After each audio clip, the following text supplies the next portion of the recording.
Welcome, everybody. Welcome. I am Sarah Harris, President and CEO of the Black Business Association. And this is exciting. We are in our third part of our virtual series of legacy building. We'll have an in-person component next week at our summit on March 4th.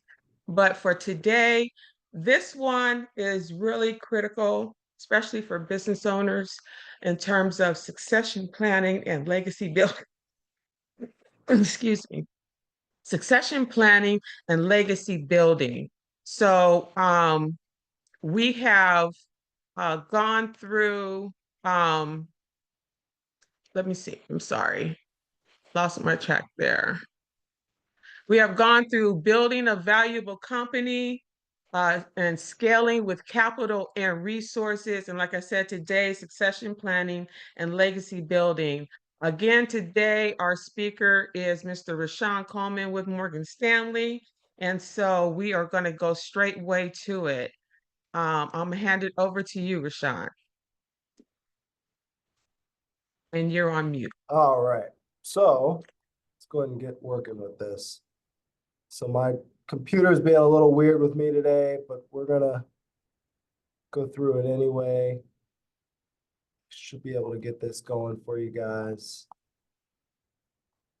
But while I'm getting this up, what questions do we have? What do we want to discuss today? Kind of early on. Is there anybody here today that has even thought about succession planning? Great question. Yes, and super. Okay, Linda, tell us what's up with Well, you. Why this is so important to me is for a reason that's very personal. Succession planning for nonprofits is something that I don't think board members think about. So I'm a board member on a nonprofit that's over 40 years old. The founder is ill in a home. The board has not properly dissolved the nonprofit. And this one just hits me like a ton of bricks. So my question is, as a board member, what can I do to help properly dissolve this nonprofit for this founder who's no longer able to speak for the nonprofit that they founded?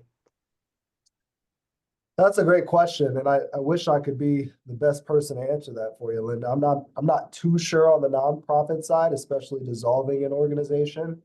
That'd be more of a question for a legal advisor in that space. I am on a nonprofit myself, so I am familiar with kind of some processes that I've heard of, but I wouldn't be the best person to ask that question to.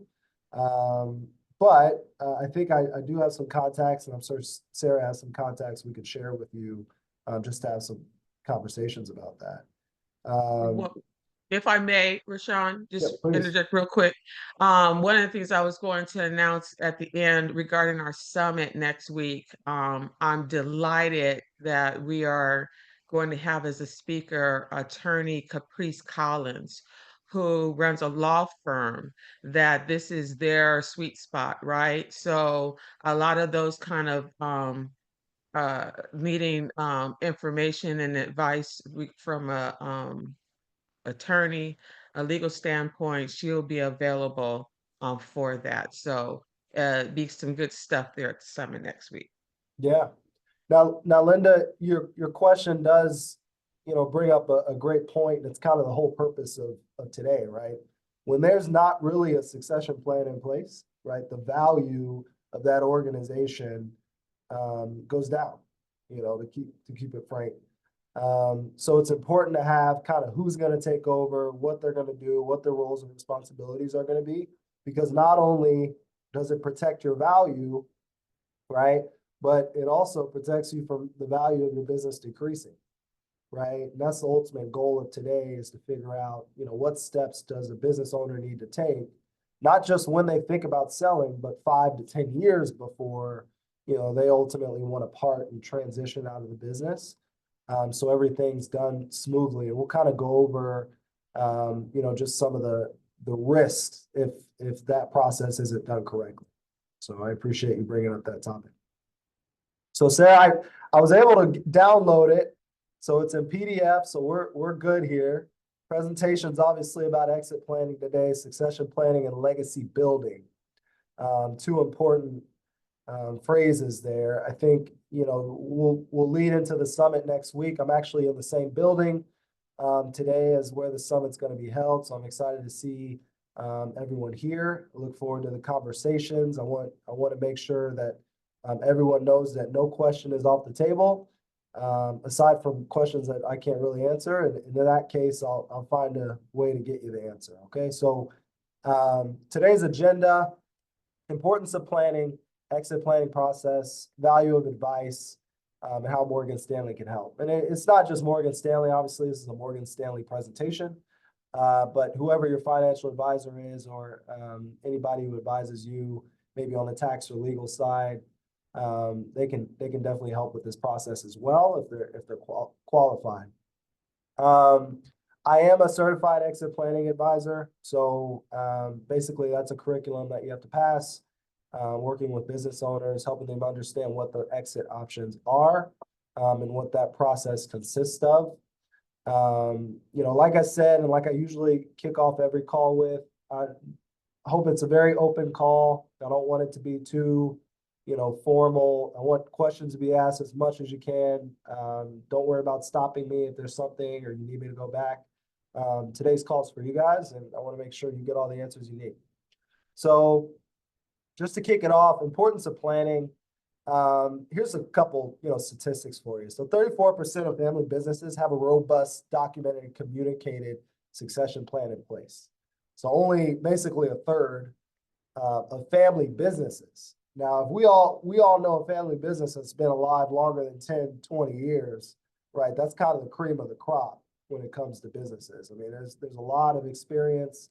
There's a lot of camaraderie within the management team. And there's a good understanding of what the purpose of the business is. So if a third of those businesses kind of have a plan and have something going on, in case, owner passes away or a divorce or anything like that, that tells you that we all kind of need to take a look at our business and really understand kind of what happens in the worst case scenario. So 19% of family businesses have a shared family capital strategy. So this is something done by PwC. It's one of the big four accounting firms. Basically, a family capital strategy is saying that, for the family members that work in the business, obviously, if you have a private business, it's an illiquid asset. What they're trying to say is that, certain family members get paid from the business, certain family members get capital distributions from the business. So it's important that if you have a business within the family or just close friends, that you have a strategy in place. We'll talk a little bit more about that. 3 out of 4, actually, I like to go with this part first. So 70 to 80% of businesses that are going up for a sale, or are participating in the sale process, actually, they don't sell. So that means that 70, 80% of the businesses that want to sell don't. And there's many reasons why that is, and we'll dive into that, but I wanted everyone to see that because that's kind of staggering. Now, this is another statistic that's also important. So of the businesses that do sell, 3 out of 4 business owners regret the decision to sell 12 months after selling, right? Does anybody kind of have a thought or a reason why that would be? They didn't get enough money. There you go. Bingo. He knows it. He knows. He went to the unmute button right as soon as I finished that sentence. So he understands. I mean, yeah, it's really the expectations of how much you're going to receive from the sale, and then also understanding how much is going to be taxed on, from those proceeds. A lot of people are happy with what the sell price is and what the valuation is, but then they look at the net proceeds and they're like, wow, how am I supposed to live on this? This isn't what I was expecting. So Gregor, I appreciate you answering that. You're spot on. They didn't get enough money for the sale. So that's today's whole point of today is really to understand, how can you prepare for that? How can you get a better understanding, and have decent expectations going into it? So, exit planning raises many questions, right? How do you lower business risk, right? So basically, revenues going down, I see that as business risk. That could be done by macro factors. That could be done by loss of a customer. That could be done by loss of employee. There's reasons for that. What is the right time to sell my business? Is there a right time to sell a business? There's definitely a right time to plan to sell a business. And that's like I said earlier, 5 to 10 years before you're actually thinking of a transaction. And then, there's other ones here, but one that is most important to legacy building. How can I preserve family wealth for later generations? So to Gregory's point, if the price isn't right, then that's obviously going to be, a negative, but also the taxes on that could be a negative as well. And then you got to live off of it, right? So what is going to be enough for you to live on for the rest of your life? And at the end of your life, how much you're going to have left to pass to next generations. And we'll talk a little bit more about that, but that's a good amount of the questions that you typically see. Any questions just on these topics here? I want to take a breather there. Nothing in the chat. I think we're good. Okay. Not at the moment, yeah. All right, so exit planning can be complex. So there's many factors to take into account. The business, right? How much do you love the business? Do you love being in the business? Do you love working on the business? Is the business a risk? That's kind of the first start. Personal side, right? And, personal can be, obviously just, are you wiped out from the business? Are there medical issues, health issues that you're dealing with because of the business? Do you need to take a step back? What does that look like? Legal, is the business being sued, right? That's never fun. Nobody ever likes to deal with that. And it can be quite costly, right? So, that's one thing to think about. Personal, it kind of fall in personal and legal is divorce. So if you're divorced and, whoever your ex-spouse is, are they entitled to a certain payout from the business, right? Are they a co-owner, right? That's something to consider there. So it usually falls in between those two. Financial, right? If you've done an amazing job on your business over the last 10 years, 5 years, however it is, and you've experienced a lot of growth, but you've been putting all your money into the business and you really barely have money to go on vacation or sit out for a while or enjoy your time, you kind of want to explore the option of what a transaction will look like. We'll kind of go through the different, transactions because you don't have to just sell the company outright.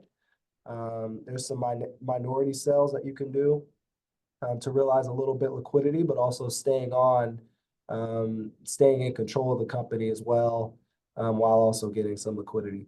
Tax purposes, obviously, if you're selling a company, there's going to be taxes. There's ways to mitigate that tax, but ultimately you're going to have to pay taxes. And insurance, right? So, if you're going through the sale process, one thing that you want to make sure is that you're well insured in case anything goes wrong with due diligence. Reps and warranties insurance is a big thing that pops up a lot. So these are really the 6 main topics or factors, I should say, that really determine what a good exit planning strategy is. So any questions on this? I know I kind of went through that rather quickly. Yeah, my question Go ahead, would Linda. be, would you revive a 2014 corporation in order to create a succession plan if it hasn't been used? And what do you mean by that? Is this Linda again? Yes. Can you just elaborate on that, Linda? So if a corporation has been in existence, but it hasn't been used, Yeah. would you revive it to create a succession plan for it, or just leave it lying in the dust? Yeah. Great question. Well, it depends on 2 factors, right? You know, are you going to be participating in the business, or do you have someone to operate that business going forward?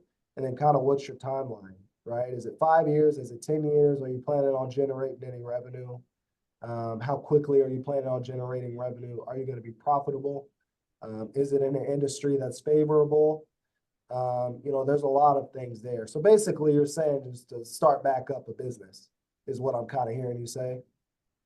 In order to create the succession plan for it. Yeah, for sure. So yeah, having an understanding of who, you know, if you're going to operate it or someone else is going to operate it, what your business plan looks like, when you're going to, you know, obviously accelerate revenues, what profitability is going to look like. Because the whole point of, you know, obviously creating a succession plan is really to realize, you know, a financial gain for your hard work, right? So that's the ultimate question you want to figure out is looking at the numbers, looking at the business plan. Is this something worth pursuing? Can I reach profitability? Am I in a good industry? Do I have a good customer base? Are there any employees that could take this over if I leave? That's all going to determine ultimately whether it's a good possibility of a succession plan. Because you got to leave it to somebody, but if you can't leave it to a financial buyer or a strategic acquirer, so somebody in your space that maybe has a little bit more revenues and is a little bit more seasoned, usually 9 times out of 10, you're going to have to leave it to employees or your management team, and they have to be able to have the liquidity to buy you out, which is usually done via a loan. So you just have to kind of weigh all those options there. Does that answer your question, Linda? Yes. Okay. And then I see Gregory has a question. Gregory, what's going on? No, it was a comment. That's the value of working with a certified succession planner, because they can take the emotion out of it, really do the analysis to see what's the value there, and do a side by side. If we keep it, what's the issues, and then if you don't, you know what happens. So Absolutely. that's a lot of times with a business owner, they're attached to it. It's their baby, you know. They grew the business. I'll share a quick story. A friend of mine owned a bakery, and he bought the bakery in '84, put his heart and soul into it. But his 3 kids had no interest in running the bakery at all. He put them all through school. They all got advanced degrees, and they all married up. So they had no interest. And so he eventually sold the business. He didn't want to. And he was approached, and someone offered him, he said, well, he threw out a stupid number, like a stupid high number. Yeah. And they came in way over the stupid number. He was done. Which rarely happens, by the way. The land was more valuable than the business. Gotcha. Yeah. So it was a 1-story, you know, bakery. He acquired all kinds of land, and now there's a 24-story building going up. Of course. Where his business stood. Hmm. Greg, I appreciate you sharing that. So 2 lessons from that I can at least take away, right? So 1, the business owner, first of all, he must have had an incredible bakery with some incredible land, right? That's the first thing. But you said it's his baby, right? That's the case for a lot of business owners. And honestly, what's shocking is the more involved you are with the business day to day, and the more the business needs you, the less valuable the business is. Because if something happens to you, right, you know, what goes with the business? I mean, you're the business, right? So it's really figuring out a way to say, okay, I need to take a step back. I need to figure out, you know, where there's some areas where I can really focus my efforts and energy. Maybe I train someone, maybe I'm investing back in my people, you know, ultimately so they can be the ones that take over the business. Because whether it's a private equity, you know, team, whether it's a strategic acquirer, or whether, you know, it's a company that's evaluating the real estate, you know, that it doesn't matter to them so much. And that's why, you know, Gregory said they got paid way over that because the land was very valuable.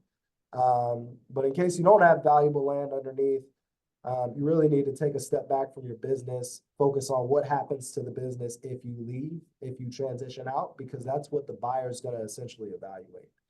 And the second thing, really to think about, and for Gregory's friend, I mean, it was a slam dunk. I mean, that's an awesome story to hear.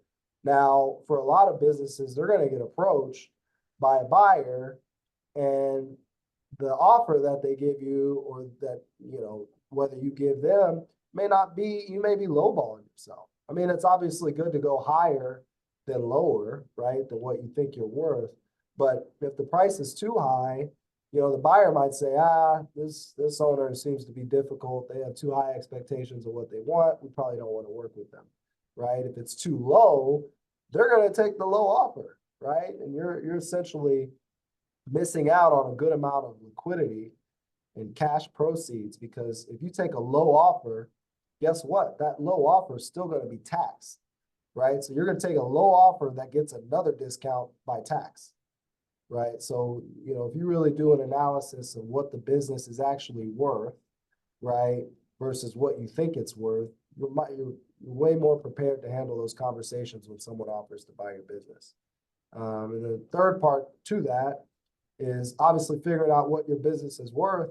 Well, what we can do is actually look at, comparables, comparable businesses that are similar revenue. And we can ask ourselves, what are their profitability margins? What do they look like, right? And guess what? Most buyers, they usually pay a multiple on whatever your profitability is, right? So whatever your EBITDA is. So earnings before interest, taxes, depreciation, and amortization. So if you can say, okay, let me increase my profitability, let me improve my business so I'm not as involved. Well, people are going to pay more if you're not as involved. You just got compounded returns on what your value used to be versus what it should be, and that gap is a big money driver for people. So, Gregory, I appreciate you sharing that story. I invite everyone to share as many stories as they can about situations that keep them up at night, because that's the whole point of today. So, Sarah, did you have anything you wanted to add or see anything in the chat before I move on? I just wanted to particular myths about succession planning, be it, oh, mine is too small, or whatever, that kind of makes people not really even consider um, planning, to leave a legacy behind. Yeah, so I appreciate you bringing that up. So I think one myth that's a big myth is that, if you're profitable, you should always see what somebody's willing to pay for your business, right? If you feel like you have a good business, it doesn't have to be 20 million, $30 million. I mean, you see businesses that get sold for 500,000, 1 million, 1.5 million. That happens a lot. It's similar to thinking about real estate or your home that you own, right? Nobody sits there and says, I live in Los Angeles. My home isn't 4,000 square feet, so I don't want to sell it. You're going to sell it if you ultimately want to move. It's similar with a business. I mean, that's your lifeline, and it paid you, hopefully. Because hopefully it paid you, then someone else is going to look to grow your earnings, right, from the business and pay you ultimately for selling it. So that's the one thing, is really evaluate. I mean, look at what business brokers do. There's a lot in the space. Happy to make some referrals. But, look at the companies that they sold. Are they in your industry?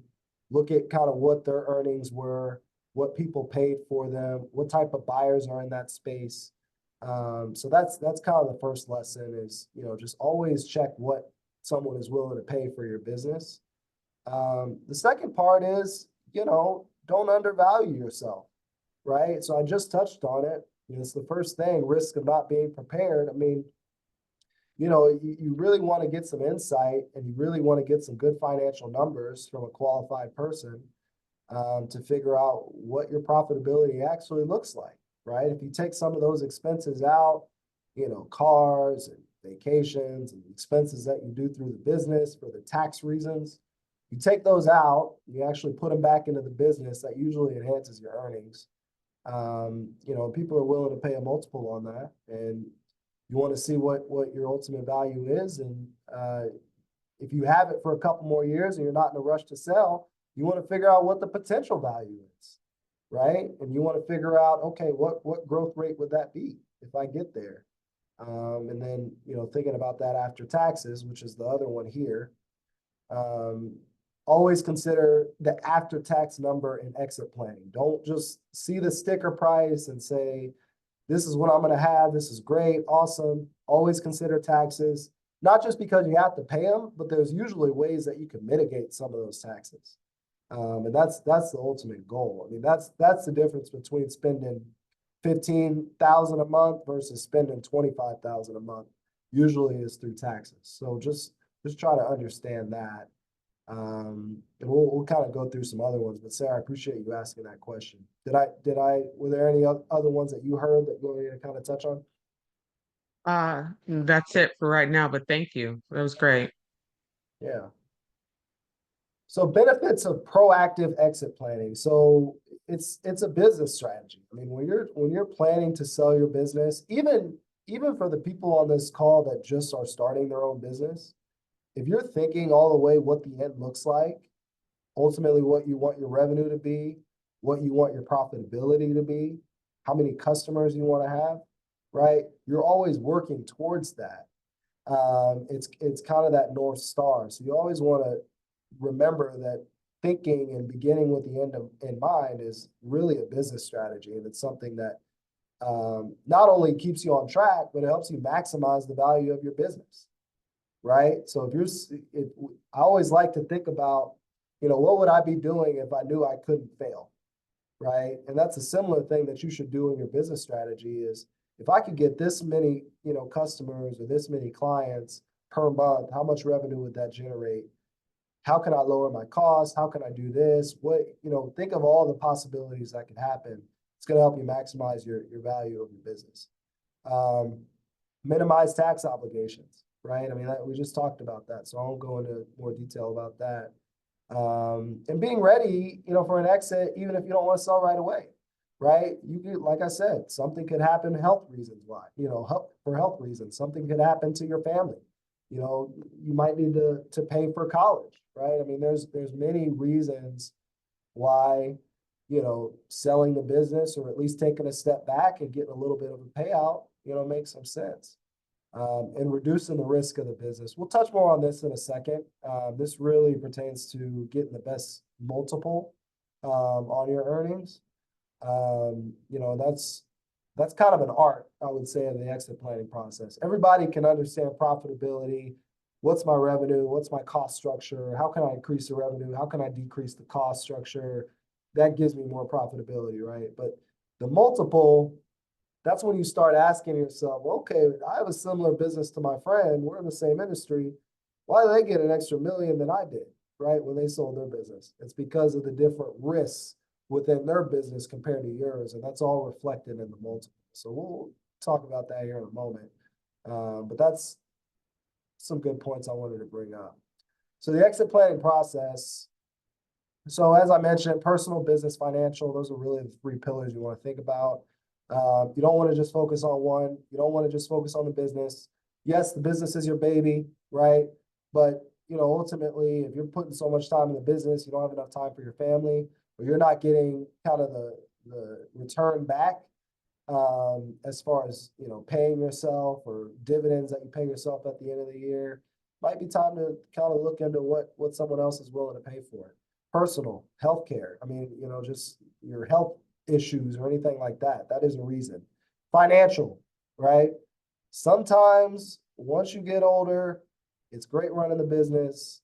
It's even better to have $1 million in the bank from selling it, right? That for some people, right? If you've been in the business for 20, 25 years, or even 10 years, you're kind of thinking, okay, this is fun, but I kind of want to retire. Can I retire? If you can, you know, it gives you the option to think about, you know, taking a step back, selling the business, ultimately realizing the most value from that transaction. So these are the three pillars to think about. Exit planning activities. So pre-transaction due diligence, that is super important. So to Gregory's point earlier, you know, this is usually where everything starts going downhill, is from the start. Because say for Gregory's friend, if he gave out that high number and they said, okay, let's do it, you know, we'll agree to it, you know, we'll just have to do due diligence first. Well, they're going to go through due diligence and say, you know what, we're kind of thinking about this a little bit. We're actually going to discount it by this amount. Here's what we're thinking we're going to start with, right? And that's what the due diligence process is the company can say whatever and what they're going to pay, but they're going to do their due diligence. And you want to make sure all that stuff is taken care of and you have accurate financials so you have a realistic kind of expectation of what the business is worth. And that goes with corporate housekeeping. I mean, that's critical, right? Just good financials, having an understanding of where everything's at, what the expectations are going forward. This is what a buyer is going to typically look at. And they're going to decide whether the price that you both agreed on initially before anything's signed makes sense. And if it doesn't, they're going to discount that, right? So that's usually what you want to do first if you're beginning the exit planning process. Do your own due diligence. So when they ask questions, you can address it. That way you don't lose value on your company. People say, oh, why would I do my own due diligence? I'm too busy and all that stuff. If it makes the difference of putting $2 million, $3 million back in your pocket, I would do the due diligence. I would spend time on that because that's a great return on investment, right? So thinking about what the valuation is, doing your own due diligence to make sure that valuation checks out, right? From there, the next is tax planning, right? So what are the after-tax proceeds going to be from this sale, right? Having an understanding of what that is, and then comparing that to what your financial plan is, if you will. All a financial plan is you're taking the amount that you got from the business after tax, you're investing that at whatever allocation you want, whether you want to be risky or super conservative, and you need to spend X amount of dollars every year, right? So that is all that is. It's a very simple process. You take the amount that you get from the sale plus any other assets that you have. You tell me what you want to spend, right, while you're not working. If you want to start another business, that's okay too. And then we come up with an allocation and a return going forward that's going to help you achieve that. So here's a rule of thumb. If the number that you receive from the business is too low and the spending that you want to do is too high, that means you have to achieve a super return every year. And it's just not likely, right? So we need to make sure those are all balanced. And that your expectations for maintaining your lifestyle are able to be done if you part ways with the business. It's similar to if you just retire from a corporate job, right? You're going to take a look at all your assets and you're going to say, here's what I was spending before retirement. I want to maintain that. What's the required return I need every year, right, to be able to do that? And then if you get really good and that's all handled, you say, okay, if I achieve this required return for 30 years, 40 years, what's going to be left at the end in the worst case scenario for my family, right? That's that legacy conversation, you know, that we'll touch on more next week. But I just wanted to mention that. And then that's the financial planning. That's the estate planning. 6 activities here. Any questions on this page? I know I'm taking up a lot of airtime here with the talking. You're good. I think that I was looking to pull together a toolkit in a way to organize people. I wanted to know that you have like a particular way of, you know, categorizing things to help people get organized. On Would love to the be able to present that next week. on the spending side, On just in terms of, like you said, with the exit planning strategy yeah, activities, yeah. like just the different things that to help organize you in this. I mean, I Yeah. see it here too, but if you're thinking of toolkit wise, right? How would you organize that? Yeah. So there's a lot of different things. So just to kind of quickly touch on it now, accurate financials gives you a good understanding of everything about the business, right? We'll touch on the risk here in a moment. What type of sale it is. So there's a stock sale and then there's an asset sale. Stock sale basically it's more preferred, for the buyers, or I'm sorry, for the sellers, because typically it's more preferential tax rate. So at the cap gains tax rate, which are a lot lower than ordinary income tax rates. As far as an asset sale, that's usually preferred by the buyer, because basically they're purchasing all the assets, right? And then they basically want to write off and get deductions for the value of those assets. So it's a great tax strategy for them. So it's having an understanding of that. That's kind of the tax planning piece. I'm not a CPA. I don't give tax advice, but from the transactions that we've seen, that's typically an overview of what that looks like. M&A transaction, who's buying your company? Is it a strategic buyer? Is it a big corporation that that is public? Are you going to get shares of stock from that company, right? From that public company because they're buying your company? That's an M&A transaction. Financial planning, I already kind of gave you what do you want to spend after you retire, right? Versus how much you have to, able to invest to basically spend that. And then estate planning, how much is going to be left, and when it's all said and done in the worst case scenario. What are some strategies to give to family members in the most tax efficient way?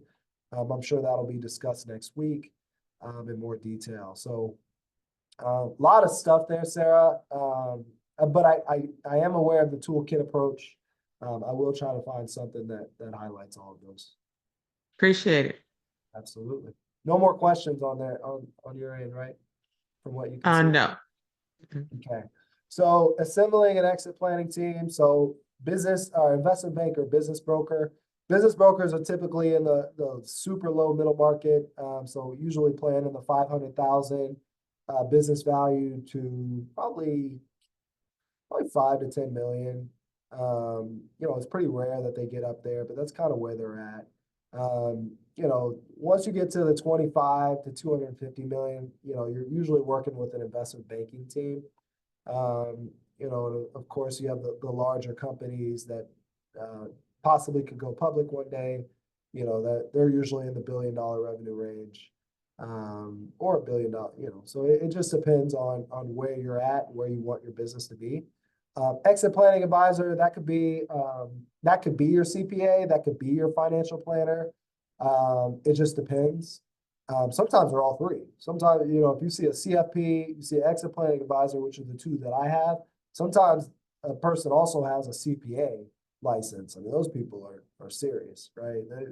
They know what they're doing. They usually know what they're doing, and they stay in the book. So, these are, and obviously an attorney, because they're going to review the contracts, they're going to review the deals, they're going to review all the things that are going to make sure the deal goes through. Because ultimately, you have to sign papers when you sell a company.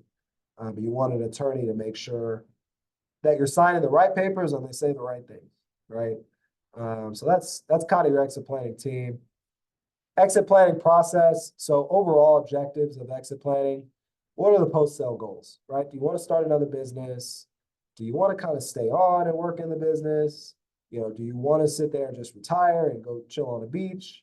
Do you want to pursue nonprofit work, as Linda was saying, right? A lot of business owners that sell their companies, they kind of get bored because they want to work on something. And the greatest thing to work on is something that makes no profits, right? Or at least has to distribute the profits, because you're usually aligned to the same goals, right? A corporate business has their own mission, just like a nonprofit does. And it's all strategy. So a lot of business owners ultimately sell their business and go on to be nonprofit leaders or CFOs or treasurers or, whatever it may be. So maximizing enterprise value. So that's profitability, and that's the multiple.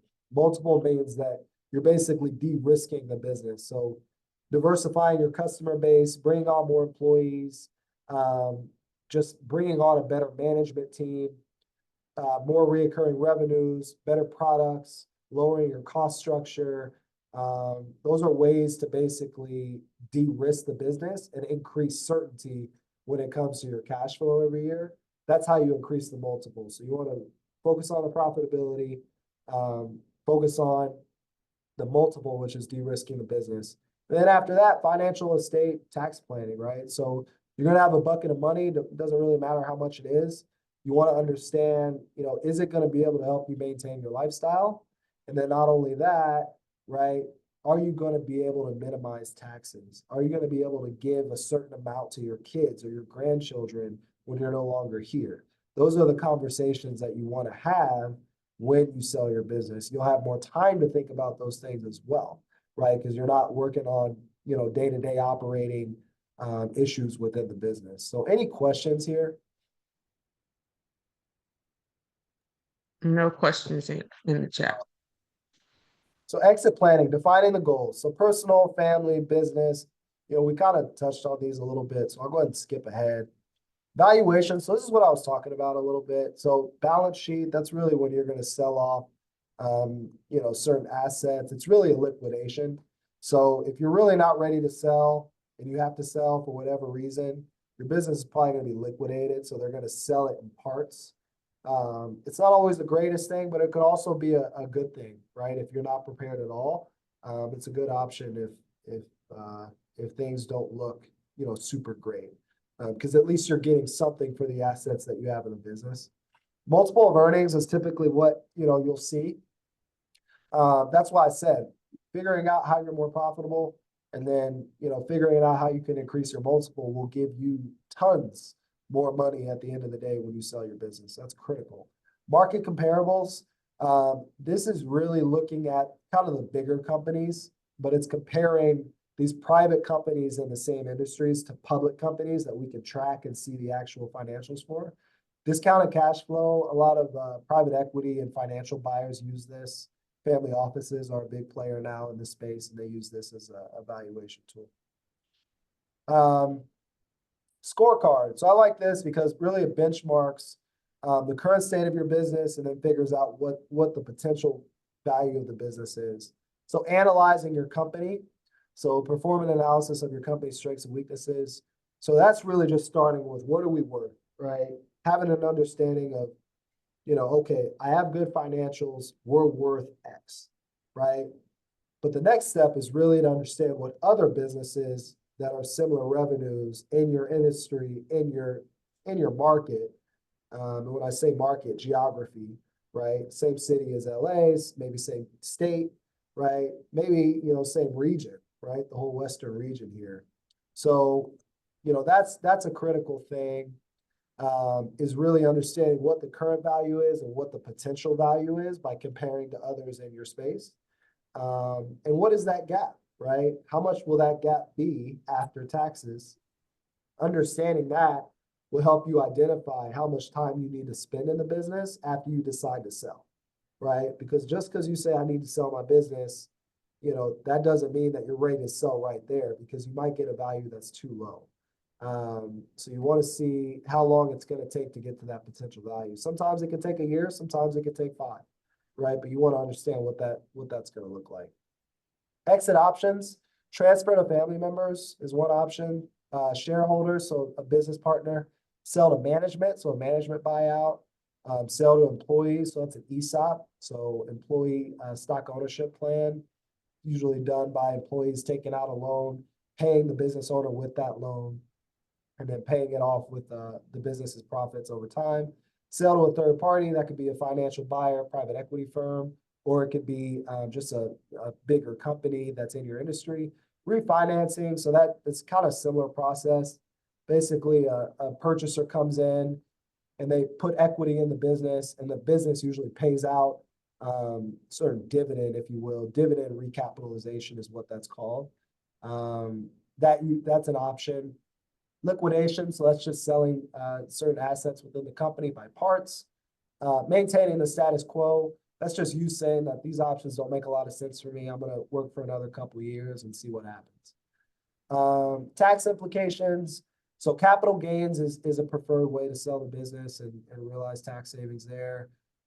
Tax deferral strategies is critical. Because if you don't have to pay all the tax in 1 year, that's amazing, because you can spread it out over time and pay less tax. Tax minimization strategies, there's a lot there, and I know we're short on time, so we can definitely have one-on-ones to discuss that. And then value of advice. Look, I mean, at the end of the day, it's good to have someone on your team that's looking out for your best interests, and really want to understand what the big picture looks like, what the goals look like, and make sure that whatever you're doing is moving towards those outcomes that you're trying to achieve. You know, and that's really kind of it. I'm cutting it off a little bit because a lot of this is just extra stuff that we don't really need to go over, but I do want to save some time for some questions at the end.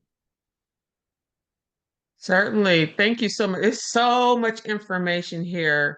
If anybody does have a question, you could, come off mute and pose it or ask it in the chat. But for me, what I'm getting out of this is that, like that due diligence part, you really have to be forward thinking and proactive um, about this. What's are you really interested in leaving a legacy, having a legacy, and even for the mere fact of if it does result into selling your business, you still need to have a strategy and plan for that. So I think this is more just a comment or anything, but it's about being proactive and being organized and also having a great team around you, right, Rashawn? Absolutely. Yeah, that's a great summary. Anybody else have a question right now? I don't have a question, but this is a very thought-provoking conversation because I think most business owners go into creating businesses, but they don't think about succession of that business. And they don't think about the timing of the succession. Is there like a particular time, not that you're getting older or you no longer want to do the business? Is there more? I think my question would be: is there a light bulb moment that happens that says, "Oh, I need to succeed"? Yeah. Well, usually if there's a light bulb moment, well, there's two ways to say that. So, there's, what is it, 4 Ds: death, divorce, disease, and disability is another, right? So those are really kind of the four that are like, I need to figure out a way to continue this business without me being as involved. As far as a light bulb moment, I think it's just looking at, kind of the age and where you feel. I mean, when we're younger, we want to work as hard as we can, but as we get older, we're like, let's enjoy it. We work so hard, why can't we enjoy it? So figuring out what the current value of the business is, and then figuring out what the value of the business should be is a great light bulb moment for people. It's like, okay, if I'm 2 million now, but I could be worth 4 million in 3 years, well, what are we doing? Let's do that. And if I can retire in 3 years with an extra 2 million in my pocket, obviously taking present value into effect, if I can do that, well, let's work on that. And then let me get an extra 2 million in my pocket. You know what I mean? And that could be from a variety of things, but that's usually a light bulb moment for people. I mean, it's like, a lot of what people work so hard, and it's interesting because they think that it's not really worth that much. It's worth a lot. If you have customers, if you have people that are paying you consistently, right, and you're profiting from that, you bring value in some way. And usually what happens is people find you and they say, your business is great. You have customers that I'd like. You have a service offering that I can't provide. Let's work together. Let's either, merge, or let's find a way, to kind of share in that success so we can continue to grow the company, right? Because Linda, you might take the business from 2 to 4, right? And you say, okay, I'm done. Somebody else is going to look to take it from 4 to 8, right? And because as you get bigger, as the company gets bigger, as profits grow, people pay more for the company, right? So you start to see this exponential growth that happens as you get bigger. That's why you see a lot of business owners, they don't give up all they don't just take all the liquidity from the sale. They usually take a portion, excuse me. They take a portion and they roll it into the new venture or the new company. So. We have one last question as we close out here today, from Chanel Jones. It says, do you find that buy-sell agreements are being utilized enough, or are more business owners looking at self-funding buyouts? Buy-sell agreements. Chanel, can you just elaborate on that? Sorry, I don't mean to. No problem. I was coming off mute.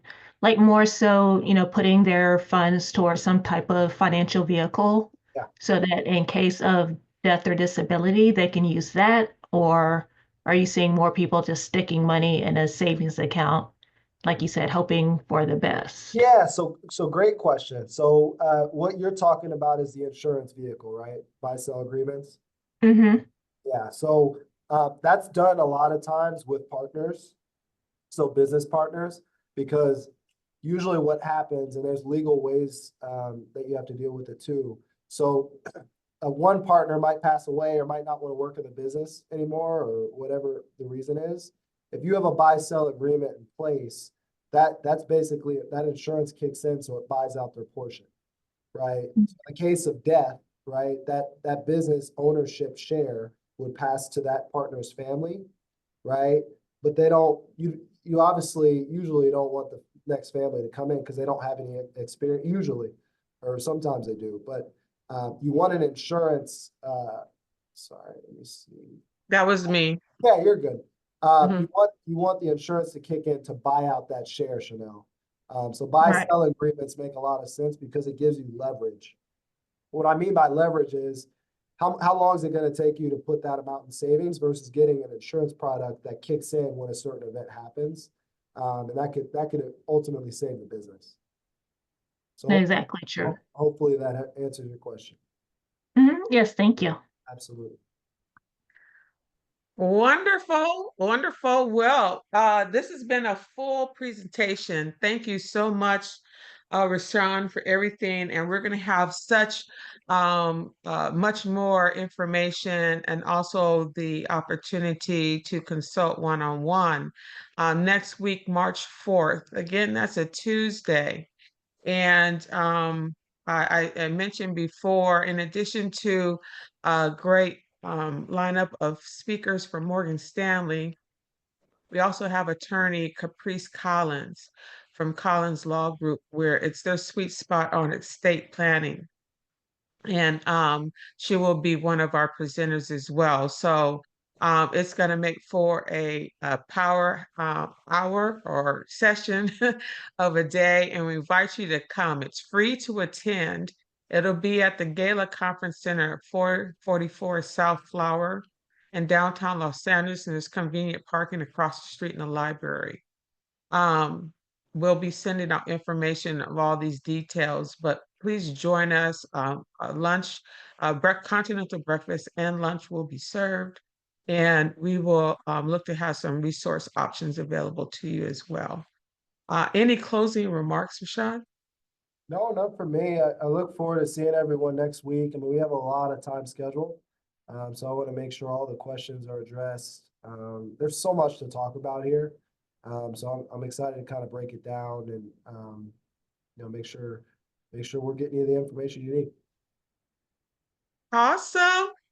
Awesome day. We thank everybody for joining us, and we look forward to seeing you next week. Thank you, Rashawn. Thank you, Linda, for your assistance. And we thank the Coalition of 100 Black Women for their community support. Thank you so much. Thank you.